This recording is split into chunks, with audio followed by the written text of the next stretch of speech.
Last lecture में हम लोगों ने है ना वाई का इक्वेशन सीखा था, वी का इक्वेशन सीखा था, एक्सेलरेशन का सीखा था। आज हम सीख रहे हैं y t graph, v t graph, a t graph, है ना। जैसे वाई टी ग्राफ है, अब वाई इक्वल टू इक्वेशन आपको मालूम है ए साइन ओमेगा टी है। ओमेगा की जगह मैं 2 पाई/टी लिख दे रहा हूँ, तो ये इक्वेशन ये बनेगी। अब सबसे पहले मैं टेबल तैयार करूँगा। मुझे क्या करना है कि एक्स एक्सिस पर तो टाइम लूँगा, वाई एक्सिस पर वाई लूँगा मैं। ओके, तो टाइम की वैल्यू ज़ीरो रखेंगे तो ए साइन ज़ीरो बनेगा, यहाँ ज़ीरो रखूँगा ना मैं, तो साइन ज़ीरो ज़ीरो तो वाई ज़ीरो आएगा। फिर इसकी जगह टी/4 रखेंगे, ये लिखा देखो मैंने, किसके प्लेस पर रखना हूँ मैं, टाइम के प्लेस पर, टी/4। सॉल्व होके ए साइन पाई/2, और साइन पाई/2 होता 1, तो ये ए बचेगा। टी/2 लिखेंगे, ये लिखा, ये बचेगा साइन पाई होता 0, तो वाई 0 आएगा। ऐसे 3t/4 करेंगे तो ये आएगा 3 पाई/2, है ना, जैसे पहले कर रहे हैं वैसे। और ये -1 होता तो ये माइनस ए आएगा, और टी पर आ जाएगा 2 पाई, साइन 2 पाई 0 होता तो 0 आ जाएगा। तो टेबल क्या तैयार हुई, ये टाइम की डिफरेंट वैल्यूज़ हैं, 0, t/4, t/2, 3t/4 टी, और उस पर वाई की वैल्यूज़ हमने कलेक्ट की।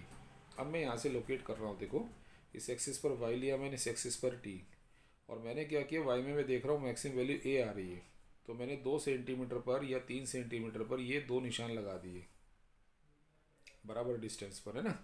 और टाइम वाले एक्सिस को 4 इक्वल डिवीज़न में बांट दिया, 1 2 3 4। एक डिवीज़न t/4 को बता रहा है, फिर अगला t/2, फिर 3t/4, फिर t। अब मैं लोकेट कर रहा हूँ, पहला 0 0 ये रहा, दूसरा t/4 है, t/4 पर ये वैल्यू a आएगी तो ये पॉइंट बना, t/2 पर ये पॉइंट बना 0, 3t/4 पर ये -a बना, और t पर 0। इसको मैंने मिला दिया फिर एंड से, तो ये वाई टी ग्राफ बन गया। ये ध्यान रखो कि किसी भी फिजिक्स में जब हम पढ़ रहे हों, किसी भी इक्वेशन में अगर साइन आ रहा है, चाहे वो ओमेगा टी आए चाहे कुछ भी आए, तो आपका जो ग्राफ होगा वो हमेशा ऐसे ही बनेगा। वो बात अलग है कि यहाँ पर हम क्या ले रहे हैं, यहाँ पर क्या ले रहे हैं, वो एक अलग बात है, बट ग्राफ की शक्ल यही आएगी, इसलिए इसको नाम करते हैं साइन कर्व। इसी तरीके से आप बनाएंगे कौन सा कर्व, इसी तरीके से बिल्कुल। अब मैं वैल्यू कैलकुलेट नहीं करूँगा क्योंकि वैल्यू आपने कैलकुलेट कर ली, कोई ऐसा मुश्किल नहीं है ना। बस जैसे v है, वी टी ग्राफ, तो v equal to a omega cos omega T है, ओमेगा की जगह 2 पाई/टी लिखा। अब t इजिकल टू 0 पर होता गया ना, जो साइन में वैल्यू आ रही थी कॉस की वैल्यू से उल्टी आएगी, तो t इजिकल टू 0 जैसे रखोगे आप, यहाँ कॉस 0 बनेगा तो ये बचेगा ए ओमेगा, क्योंकि कॉस 0 1 होता है, ये आ गया। t/4 पर 0, t/2 पर -a ओमेगा, 3t/4 पर 0, t पर ए ओमेगा। बिल्कुल ऐसे ही कैलकुलेट करना जैसे मैंने सिखाया था। अब जब लोकेट करेंगे ना, तो यहाँ 0 पर ए ओमेगा है, तो ए ओमेगा से ग्राफ शुरू होगा, फिर t/4 पर 0 हो जाएगा, t/2 पर -a ओमेगा, यहाँ लिख देता हूँ मैं, ये t/2 है, ये t/4 है, ये 3t/4 है, और ये t है, समझ रहे हो। और t/2 पर ये -a ओमेगा, 3t/4 0, और t पर फिर ये ए ओमेगा आ गया। वो आगे मैंने बढ़ा दिया ग्राफ को, लेकिन ग्राफ आपको यहाँ से शुरू होगा।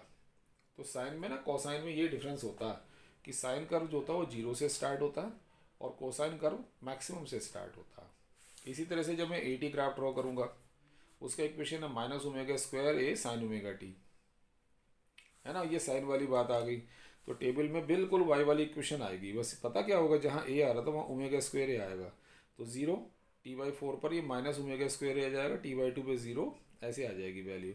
और इस बार चेंज क्या होगा कि आपका ग्राफ नीचे शुरू होगा, क्योंकि t/4 पर वैल्यू माइनस में चली गई, और आपका जो वाई टी ग्राफ था उसमें ये ऊपर से शुरू हो रहा था। कितना फ़र्क है, तो y का और a का ग्राफ सेम है, बिकॉज दोनों की इक्वेशन में आप नोटिस कर रहे हो, दोनों की इक्वेशन में क्या आ रहा है ना, साइन आ रहा है। बस फ़र्क इतना है कि y में 0 के बाद जब शुरुआत हुई थी, तो आप देखो ये पॉजिटिव साइड गया था, ये देखो, और यहाँ पर जो ये नेगेटिव साइड जा रहा है।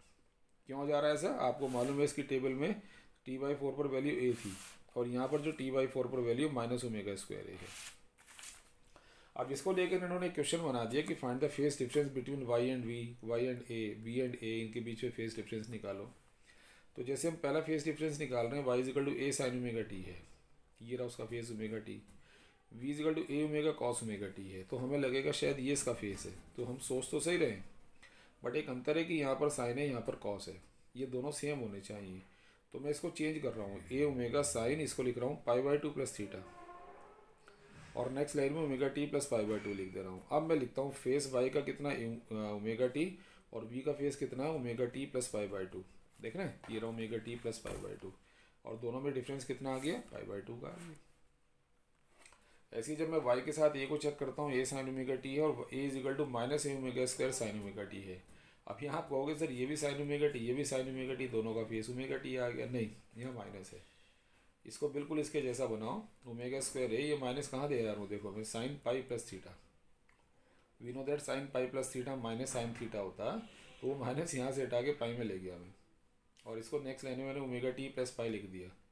अब वाई का जो फेस है वो तो ओमेगा टी है, ये अंडरलाइन कर रहा हूँ मैं, लेकिन ए का फेस है ओमेगा टी प्लस पाई, तो डिफरेंस कितना आ गया, पाई का डिफरेंस आ गया, और पाई के डिफरेंस को कहते हैं y and a are in opposite phase, क्योंकि पाई होता है 180 डिग्री।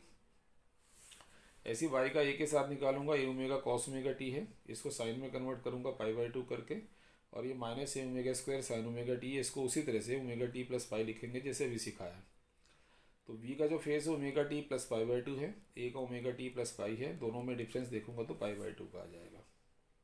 ठीक है, अब यहाँ से ना कुछ न्यूमेरिकल्स हैं जो हमें करने चाहिए। इस क्वेश्चन में क्या दूंगा, देखो मैं, particle is executing SHM, time period 4 second है, एम्पलीट्यूड 10 सेंटीमीटर है, फाइंड इट्स डिस्प्लेसमेंट इक्वेशन। कब, if it starts motion from mean position तब करो, और अगर ये स्टार्ट कर रहा है एक्सट्रीम पोजिशन से ऑन राइट साइड। अब मुझे मालूम है T4 है, A 10 सेंटीमीटर है, इक्वेशन ये होती है, तो तीन वैल्यू मुझे चाहिएंगी, A की, ओमेगा की और फाई की। तो ओमेगा जैसे 2 पाई बाई टी है, टी की जगह 4 लगाया, पाई बाई टू आ गया। ठीक है, अब मोशन स्टार्ट है मीन पोजीशन से, इसका मतलब हुआ कि t इज इक्वल टू 0 पर, क्योंकि स्टार्ट को t इज इक्वल टू 0 कहते हैं, और ये मीन पोजीशन से तो y भी 0 है। इसको मैं यहाँ पुट कर रहा हूँ, आपको मैं फाई निकालना सिखा रहा हूँ कि कैसे करोगे। तो आपने y की जगह 0 लगाया, t की जगह 0 लगाया, बाकी ऐसे रहने दिए, और ये बच गया 0 is equal to a sine phi, और साइन फाई जो होगा 0 होगा, phi is equal to 0 degree, समझे ना। तो 0 डिग्री मुझे पता था, अगर मोशन मीन पोजीशन से स्टार्ट होता तो वो 0 डिग्री होता, बट उसे कैसे सॉल्व किया वो सिखाया मैंने आपको, ये ज़रूरी है सीखना। अब तुम्हारे पास a भी है, ओमेगा भी है, फाई भी है, सारी वैल्यू पुट करेंगे इसी में ही, इक्वेशन बनेगी नेक्स्ट पेज पर, देखो आप, है ना। आप इक्वेशन को चेक करो तो इक्वेशन आपकी ये बन गई, क्या, 10 sign pi by to T plus 0, और ये आंसर आ गया। अब सेकंड केस में टी तो वही है, ओमेगा इतना ही आएगा, इतना आएगा, लेकिन मोशन स्टार्ट या एक्सट्रीम से, यानी टी इज इक्वल टू 0 पर हम कहेंगे y is equal to plus 10। Extreme का मतलब एम्पलीट्यूड के बराबर डिस्प्लेसमेंट है 10, और राइट का मतलब प्लस। अब जब मैं इस इक्वेशन में इस वैल्यू को प्लेस कर रहा हूँ, वाई की जगह 10, ए 10 था, टी की जगह 0, तो नोटिस तो करो साइन फाई 1 आ गया, 10 बाई 10 1, और 1 का मतलब sine phi sine pi by two, phi pi by two आ गया। तो इसीलिए मैंने पिछले वाले पार्ट में आपको फाई कैलकुलेट करना सिखाया, नहीं तो ये तो मुझे ही मालूम है कि मीन पोजीशन से जब मोशन स्टार्ट होगा तो फाई 0 डिग्री होगा। अब इस पाई बाई टू को मैं यहाँ पुट कर रहा हूँ, देखो वाई इज इक्वल टू ए की जगह 10 साइन ओमेगा की जगह पाई बाई टू, और ये देखो, तो आपकी इक्वेशन बदल गई। पाई बाई टू कॉमन ले लो, नहीं लेना चाह रहे मतलब पाई ले लो केवल कॉमन, जैसे तुम चाहो, ये इक्वेशन बन गया, आगे सेंटीमीटर लगा दो, है ना। अब इसी में अगर वही कहते कि particle execute SHM time period 2 second, amplitude 5 centimetre है, एंड डिस्प्लेसमेंट फाइंड करो इसका if it start motion extreme position से, डिस्प्लेसमेंट इक्वेशन लानी है ना, ऑन लेफ्ट, तो ठीक है, ठीक है, साफ है ना। और उसके बाद का इसका डिस्प्लेसमेंट भी फाइंड करो, t is equal to 20 second पर, 25 सेकेंड पर। अब पहले की तरह से डाटा कलेक्ट करते हैं, टी से ओमेगा निकाला, ए 5 गिवन है, मोशन स्टार्ट है एक्सट्रीम पोजीशन पर लेफ्ट, यानी टाइम 0 पर वाई इज इक्वल टू -5 है, ये 5 कहाँ से आया समझ गए ना, एम्पलीट्यूड के बराबर 5। अब इस इक्वेशन में फिर दोबारा से वही रखेंगे, वाई की जगह देखो -5 रखूँगा मैं, 5 साइन ओमेगा, टी की जगह 0 फाई, ये -1 बचेगा साइन फाई, और साइन में -1 साइन 3 पाई बाई टू होता है, तो 5 3 पाई बाई टू आएगा, बाकी वो वैल्यूज ऐसी रखी है मैंने। अब उसमें कहा इसने 20 सेकंड पर इसका डिस्प्लेसमेंट कितना है, तो देखो यहाँ से चेक करो, ये जो टी है ना, टी इसकी जगह 20 रखूँगा मैं, तो 20 pi plus 3 pi by to, and you know that 20 पाई को मैं 10 इंटू 2 पाई लिख सकता हूँ, और 10 इंटू 2 पाई का मतलब 2 पाई, क्योंकि 2 पाई के 10 राउंड हुए तो 2 पाई तो हुआ, and sine 2 pi plus theta sine theta होता है, तो 5 साइन थीटा का मतलब 3 pi by two, sine 3 pi by two -1 हुआ, तो वाई की वैल्यू -5। इसका मतलब इस इक्वेशन अगर मैं टी रख दूंगा ना, टी की वैल्यू, तो वो सॉल्व हो जाएगा, इसलिए इक्वेशन में कभी टी नहीं रखते। हाँ, अगर वो टी की वही टाइम देकर आपसे वैल्यू पूछना चाह रहा तब आप रखकर सॉल्व करें। ऐसे 25 पर करो, ये 25 पाई आ जाएगा। तो क्या ये 2 का मल्टीपल है? तो आंसर है नहीं। तो नहीं है तो इसे पाई लिख दो बस। और sign pi plus theta minus sine theta है, समझ रहे? तो 5 ये माइनस और साइन 3 पाई/2 -1, तो वाई कितना हो गया? +5 सेंटीमीटर। ठीक है ना, इस तरह से आप क्वेश्चन भी कर सकते हो।